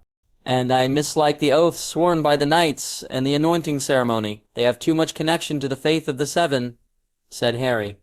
"You should ask Theon. The tourney might be a good distraction for him." "You're right, Theon might benefit from shifting his attention from what's happening to Lord Bala." Garland nodded thoughtfully. Harry was relieved to see Rob escape the situation without committing to Garland. The last thing he wanted was for them to rock the boat too much by consorting themselves with the Tyrells in the capital. After all, they had just received the islands of Black Tide and Harlaw, as well as the basing rights for Fair Isle. There were other issues Harry had in mind that needed the aid of Stannis Baratheon. Therefore, they could not afford to get alienated from the royal court. Lord Harrion. Harry had to forcibly keep down the urge to twitch his eyebrows in annoyance as he looked at the shy, blushed face of Barbara Bracken. "May I have this dance?" she asked shyly, her onyx eyes looking at him like a doe. In the background, he could hear the song of Bear and the Maiden Fair flaring up on the strings of the bards. He could see Lord Janos Bracken eyeing them out of the corner of his eyes. Harry was tempted to blow off the girl, but he could see Barbara Bracken was scared out of her mind and was merely following her father's orders to the letter. "You may, Barbara." Harry nodded, taking her hand and leading her to the dance floor. As the dance progressed, Harry noticed his uncle Edmure was happily dancing with his newly wedded wife. He could even see his mother having a quiet conversation with his grandfather. He had to admit he had a lot of misconceptions about Hoster Tully, mostly from how his mother always kept him and his siblings far away from Riverrun. But he was pleasantly surprised to learn his grandfather was rather chill in the mind, but refused to show that side in the open. The Lord of Riverrun might have been rather strict and overtly focused on politics, to the point where the man was selling out his daughters to secure the safety of the Riverlands. But he could see why the man was so hyper-focused on doing everything possible to alienate his immediate family. The political situation after a Cersei Targaryen's escape from Dusk and Dale had deteriorated the situation in the Riverlands. The factionalism within the royal court had, in turn, forged factions amongst the Riverlords. The firm hand of the Targaryens and their support for House Tully was the only thing keeping the peace in the Riverlands. Without that firm hand of support, Lord Hoster was faced with the difficult task of threats and spiraling internal squabbles among the Riverlords. With the royal court divided between Tywin Lannister, Aerys Targaryen, and Rhaenyra Targaryen, the only possible play in Hoster Tully's book was to amass support from his neighboring kingdoms, which he later did at the expense of his daughters. The Lord of Riverrun had tried to tie himself to Tywin Lannister, but Aerys had blown up that plan by naming Jaime Lannister into the Kingsguard. War was all but a reality for Hoster Tully, and Harry could see the genuine surprise of his grandfather when the war turned out to be between the Targaryens and Baratheons instead of a civil war between Aerys and Rhaegar. Harry was quite interested to learn that Rhaegar Targaryen and Aerys Targaryen were amassing support from the lords of Westeros in the shadows to fight against each other. He could only glean so much from his grandfather's mind before he was stolen away from his side by his mother. There was also the curious bit of information about his Aunt Lysa, who was now the Lady of the Eyrie. The scandal that some nobody from the Fingers of the Vale got his aunt pregnant was undoubtedly an important piece of information, especially considering that man was now the master of coin in the small council, working closely with Jon Arryn. Blackmail material against any potential foes was always welcome in his book. Perhaps Jon Arryn was aware, Harry thought. While a man like Jon Arryn was not infallible, the Lord of the Eyrie was a shrewd politician, or perhaps the Master of Whispers might have notified Lord Arryn of the past between his wife and Pater Baelish. Either way, it was a scandal that he gleaned from his grandfather's mind. He did not find it particularly useful, but he now knew the early abortion his aunt went through might have been why she had not carried out successful pregnancies. Similarly, a goldmine of information on scandals and betrayals was hidden inside his grandfather's mind that made Harry decide to hang around the Lord of Riverrun. Unfortunately, his grandfather was engaged in a long conversation with his mother and Sarah Brendan Tully. While keeping his eyes on his grandfather over Barbara Bracken's shoulder, he caught the eye of Prince Oberyn. His former teacher was standing alone near a secluded corner without a beautiful woman by his side. From that alone, Harry knew the Dornish prince was present for the wedding for some other purpose. Thankfully, the song came to an end, and Harry courteously led Barbara to her father's side before he sought out Oberyn Martell. "Prince Oberyn, I thought you'd have left for Sunspear with your souvenir," said Harry, standing across from the Red Viper. "Oh, this..." Oberyn fished out a human skull out of nowhere. "I was in a festive mood after exacting my vengeance, so I thought a little celebration was in order. And what better place than the wedding that has the chance to spell the doom for House Lannister?" Harry snorted. "Exactly," Oberyn beamed. "If the gods were kind, the Lions would find themselves with a worthy contender in Lord Leo Lefford. It has not been decided whether the paramount see would be transferred to House Lefford." Harry said airily, "Some things need not be said aloud, Harrion. A man like Stannis Baratheon won't go easy on the Lions like his brother did with the Ironborn." Oberyn said confidently, "So you'll be at the capital to ensure your opinions on the matter are heard by his grace?" Harry commented, grinning at the Dornish prince. "Of course. I'll be partaking in the tourney and having a say in court. Dorna's voice will be heard in the Red Keep," Oberyn said firmly before an easygoing smile bloomed on his face. "Besides, a delegation from Sunspear will be arriving at King's Landing." "I hope Nymeria will be present in this delegation?" Harry asked. "Of course, Nymeria will be present at the capital. She'll be accompanying my niece, Arianne," said Oberyn. "Oh, I see," Harry muttered. He did see more than what the Red Viper intended.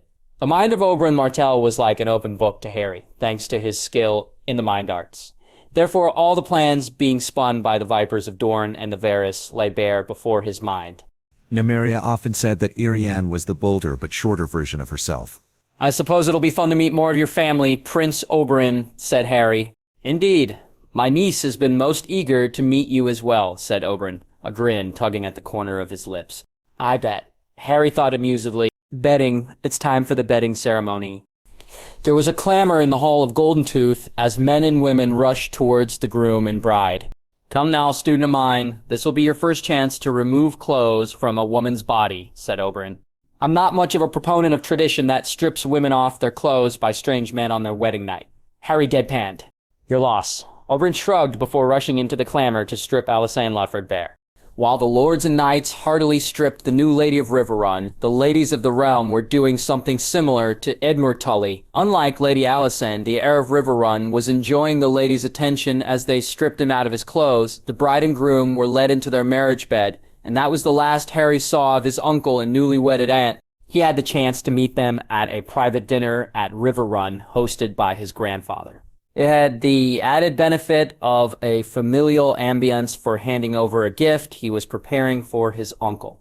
The dinner was more for the sake of his grandfather, who was quite taken by Sansa, Arya, and Bran. He had to suppress his laughter when Bran nearly bit off Lord Hoster's finger instead of the steak his grandfather was trying to feed Bran. While his mother and siblings, except Robin himself, were supposed to travel back to Winterfell after the wedding, Lord Hoster convinced them to stay at Riverrun till the coronation of Stannis. All the major lords of Westeros were to be present at the Red Keep to give their oaths of fealty to the new king, and House Stark was no exemption. They were supposed to leave for King's Landing soon, while the Northern Army marched back to their homeland. "Before we leave for the capital, I meant to give you this, Uncle," said Harry, drawing a Valyrian steel dagger fastened on his belt. The gleam of wonder in his uncle's eyes was a joy to watch. Harry almost wished he had forged a sword as a gift, but he had vowed never to forge a sword outside business deals after he struck a deal with the Iron Bank. "This is a magnificent gift, nephew," Edmure said with genuine appreciation. "That's not all. I have one more gift." Harry took a small box from his pocket and held it out for Lady Alysanne. "I took it from the treasury of Balon Greyjoy. There was not much, but this one caught my eye," Harry explained. When Lady Alysanne opened the box, she gasped in surprise, seeing a necklace of white pearls inside. "It's a beautiful gift. Thank you, Lord Harren." Lady Alysanne beamed at him. Of course, his gifts to the bride and groom raised protests from Arya and Sansa. As Sansa put it, she deserved the shiniest pearls in the world as a gift. This led Harry to give a horn made of whalebone to Robb, a bow made of ironwood to Lord Hoster, a shiny ruby-studded gold ring to Sansa, a silver bracelet to Arya, and a sapphire-studded silver necklace to his mother as gifts. He enjoyed the climbing eyebrows of the Tullys as he pulled more and more stuff out of his pocket that should have been physically impossible. At last, he turned his eyes to Bran, who was looking at him with large puppy eyes. There was nothing in his expanded pouch, hidden inside his pocket, that could possibly interest Bran. But he didn't need to dip his hand into his pocket in search of a gift for Bran. Summoning the Elder Wand into his hand, Harry tapped on an extra spoon, sitting conspicuously close to Bran on the table. The spoon turned into a fluffy wolf toy. Hang Bran let out a whoop of joy before promptly hugging the toy to his heart. The silence that permeated the dining chamber was deafening in the wake of his open display of magic. "Oh, come on. I can make flying ships, and you're surprised I can make a small toy using magic." A few days later, Harry and Robb were on their journey to King's Landing with a guard detail provided by their grandfather. As Riverrun disappeared behind Harry, he was reminded of the last-minute advice from his grandfather. The heir to Blacktide is a hostage in Old Town. Baelor Blacktide converted to the Faith of the Seven. It's possible the Faith in House Hightower would push for Baelor to retake his seat. Make sure you don't get talked into a corner. Engage firmly with Lord Arryn and never concede an inch from your demands. It was a brilliant piece of advice from the man who secured the east and north flanks of the Riverlands, but Harry was never going to concede on any demands from Old Town anyway. Arianne was a confused woman these days, all thanks to her father. She had just celebrated her 9 and 10 names day last month, which meant most women in Westeros at her age were already married and nursing babies on their breasts. However, the foremost reason for her confusion was the change in behavior of her father, Doran Martell. The ruling Prince of Dorne had stopped hiding his head in the sands of Dorne and struck a mighty blow at their blood enemies. Of course, it was her Uncle Oberyn who struck the blow, taking the head of Tywin Lannister. But still, her father had amassed a fleet out of nowhere to attack the Lannisters, most of them being Summer Island Sells and pirates from the Stepstones. Her father also had the courage to send over half of their army to attack the Westerlands. To confuse her further, her father had called her into his solar after word of Tywin Lannister's execution reached Sunspear and gave her a strange order. You'll be traveling to King's Landing to attend Stannis Baratheon's coronation. You'll be escorted by my trusted guards and Nymeria. Once in the city, Oberyn and Nymeria will introduce you to Haryon Stark. What am I supposed to do? Bet him? Arya asks spitefully. You are to charm him, daughter, strike a friendship with him, and get familiar with his family, so that when I meet House Stark with a betrothal offer, they'll agree without a second thought. Doran said calmly, You want me to marry? Arianne asked incredulously. Why would I keep you from marrying with a powerful lord who'd bring more prestige, power, and influence to Sunspear and Doran? Doran asked with a perplexed look. And that was the end of the conversation that left her flummoxed. Ever since that conversation, she had been in deep thought about what her father was doing. She was inclined to believe her father was trying to marry her off into the cold north. But why Haryon Stark? As her father had said, the second son of Eddard Stark was a powerful lord with great feats to his name. At the ripe age of 2 and 10, Haryon Stark had waged a successful naval war against the Ironborn and won several islands to his name. She could think of a long list of reasons why Haryon Stark, as her husband, would increase her chances of claiming Sunspear over her brother Quentyn. She had known her father had intended to replace her as the heiress with her younger brother early on. She had rightly assumed this was the reason her father always rejected betrothal proposals that came her way from within and outside Dorne. But now, she didn't know what to think.